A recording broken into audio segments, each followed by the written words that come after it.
Akkineni Akhil cinema కోసం చాలా కష్టపడతాడు కానీ కాలం కలిసి రావడం లేదు. తొలి విజయం కోసం 4వ సినిమా వరకు వెయిట్ చేయాల్సి వచ్చింది.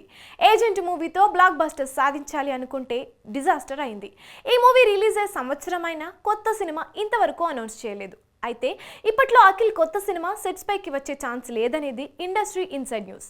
ఇంతకీ మ్యాటర్ ఏంటి తెలుసుకోవాలనుకుంటున్నారా? అయితే ఈ స్టోరీ చూడాల్సిందే. అక్కినేని అఖిల్ యూవీ క్రియేషన్ సంస్థలో సినిమా చేయనున్నాడని వార్తలు వస్తున్నాయి కానీ అఫీషియల్ అనౌన్స్మెంట్ రావడం లేదు. ఈ చిత్రాన్ని సాహో మూవీకి డైరెక్షన్ డిపార్ట్మెంట్లో వర్క్ చేసిన అనిల్ తెరకెక్కించనున్నారు. గత కొంతకాలంగా ప్రీ ప్రొడక్షన్ వర్క్ జరుగుతూనే ఉంది. అదిగో అనౌన్స్మెంట్ వస్తుంది, ఇదిగో అనౌన్స్మెంట్ వస్తుందని ప్రచారమైతే జరుగుతుంది కానీ ఎంతకీ అప్డేట్ రావడం లేదు. అసలు కారణం ఏంటనేది ఇప్పుడు లీక్ అయింది. మ్యాటర్ ఏంటంటే ఈ సినిమాకి బడ్జెట్ 100 కోట్లవుతాయట.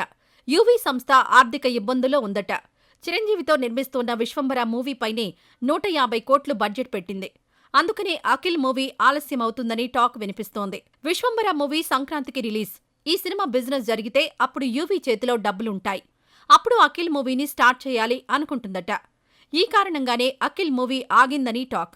అయితే విశ్వంబర సంక్రాంతికి రిలీజ్ అంటే ఈ సినిమా బిజినెస్ జరిగి రిలీజ్ అయిన తర్వాత లెక్కలు అన్నీ తేలిన తర్వాత అఖిల్ మూవీ స్టార్ట్ అవుతుందని వినిపిస్తోంది. ఈ లెక్కన అఖిల్ ఈ ఇయర్ అంతా ఖాళీగానే ఉండాల్సిందే. అందుకనే ఈసారి అఖిల్ 2 సినిమాలను ఒకేసారి చేయాలి అనుకుంటున్నాడట. ఇక నుంచి గ్యాప్ లేకుండా సినిమాలు చేయాలనేది ప్లాన్ అని తెలిసిందే. మరి ఈ మూవీతో అయినా అఖిల్ కెరీర్ స్పీడ్ అందుకుంటుందేమో చూడాలి.